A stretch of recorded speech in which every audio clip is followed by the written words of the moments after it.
My name is Alyssa Whiting. I worked in the animal care field for about 13 years. I worked across a couple of different states, and I was mostly in zoos, aquariums, and museums during that time. I think when I was around 8, I'm pretty sure I was about 8 years old, I was at the North Carolina Zoo, and there was a zookeeper that was doing a feeding and training demonstration with the animals, the elephants in particular. And I remember asking, like, is this what you do every day, or are you just here as a volunteer? And he said he'd been there for like 20 years.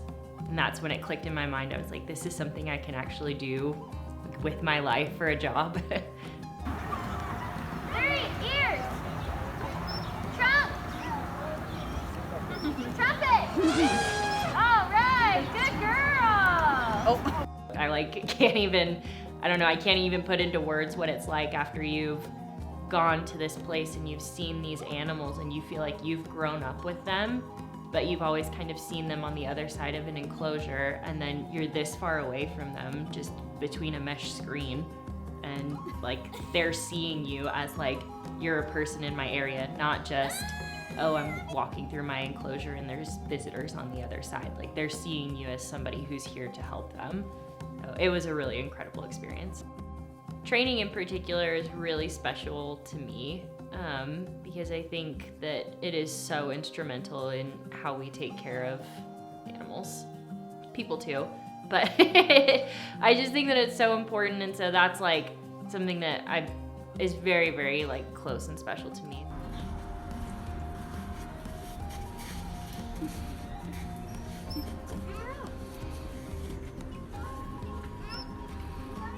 When people find out that I used to be a zookeeper, they'll say like, what was your favorite animal?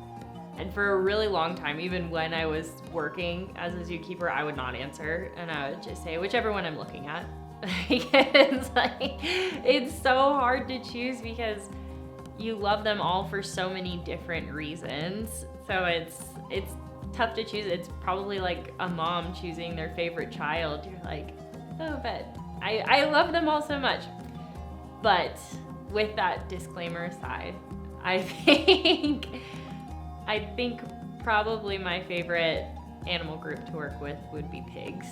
I think that they are just so smart, and I think they're so affectionate, and they also are very like eager to please. I know. Cool. So I think there's a lot more to them than most people realize. Around 2015, maybe a little bit later than that, everything kind of started to change. I think the way that animals in captivity were seen as being changed, the way that zookeepers and animal care in general was starting to change. And so it was a very quick transition to no more people behind the scenes. And that was really tough for me because that was something that really solidified why I wanted to be in animal care, was getting to see these people do these incredible things. And it just reaffirmed every single time, like, this is what I want to do, and I want to show people these incredible things that I do. I understand why it's necessary to protect yourself and to protect your animals and to protect your facility, but I wish that there were ways that we could incorporate the public more into these kinds of experiences. I think when you allow people to be able to see that side of the world, they're not questioning it anymore. They're not like, are these animals actually taken care of? So I wish that there was a way that, although there are like very negative outlooks on animals in captivity, I wish there was a way that we could bring the public into it more and show them why this is important and why we're doing what we're doing.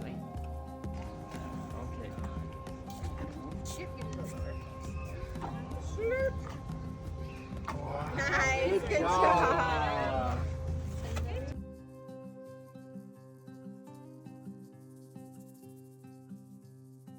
This is the question that I wish everybody would ask. I wish that when you went to a zoo and you had concern about the animals or the facility or their care, I wish that you would find a zookeeper and you would ask them, why is it important that you're here? because this is something that we all feel and that we all go through. It's a pretty big dilemma when you are taking care of these animals every day, but then you're faced with these questions from people like, wouldn't you rather see this elephant out on safari in Africa? I'm like, of course I would. 100%. You will never hear me say that I would not want to see this elephant out in the wild. But I think what is so difficult in the reality of the situation is that the wild isn't truly wild anymore. You can find some places that are, and you can find some places that are safe for animals to be in out in the wild. But those areas and those spaces are growing less and less every day, every month, every year. Like, the wild isn't really going to be wild for much longer. And even if it is wild, it's not really safe anymore. And I am afraid of a world one day where a kid looks up at me and says, "What's an elephant? Like, were they great?" Like, you have no idea. They were the most majestic animals. Here's how they impacted the environment. Here's all of the good that they did for the earth. So while it is good for animals to be out in the wild where they belong, I don't think that it's realistic for all of them to be there always. I think that what got me to love animals in particular is seeing them in these settings. And I know that it's tough, and it would be so great if we had thousands of dollars and we could go fly out to Africa and see these elephants out in their natural environment. But that's just not realistic.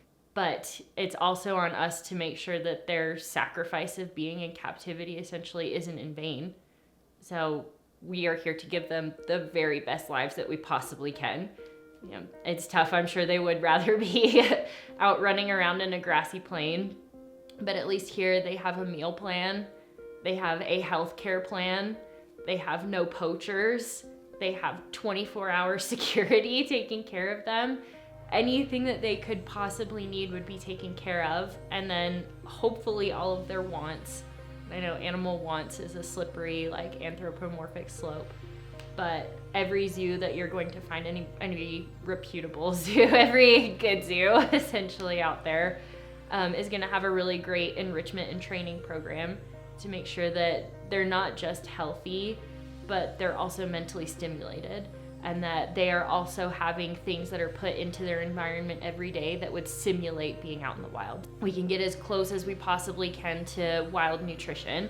I think sea turtles is a great example of this. Mostly eat sea lettuce, and it's really hard to grow that in a aquarium setting, but green peppers actually have almost the exact same nutritional value as them, and they're incredibly easy to grow, as I'm sure anybody with a garden knows. So we're able to rehabilitate sea turtles all the time because we have access to these studies and all of this research that has been done and been made possible by zoos. If you don't know what a Przewalski's horse is, I suggest that you look into them because they're one of the most important reasons why zoos are around. But essentially, if animals are close to extinction or even threatened or endangered, there is a network called the Species Survival Plan that all accredited zoos participate in, where you map up animals of different species, of the same species based on genetics, to be able to essentially match them up for breeding so that you have a really well spread genome map for all of the animals of that species, so that you can continue to have that species go and thrive. And then if it's incredibly successful, as it was with Przewalski's, then you can release them back into the wild when you know that they can survive in that area. I would just encourage you to ask if you're ever unsure about what the importance is. I think if you think that you know everything, then that's fantastic. But maybe try looking into it a little bit more. Selfishly, I want to say you should visit the zoo because your ticket that you purchase, that money goes towards the care of the animals. So even when people purchase a ticket and they come to the zoo not happy about being there, or maybe they don't believe in zoos and they're just there to maybe be mean to the zookeepers.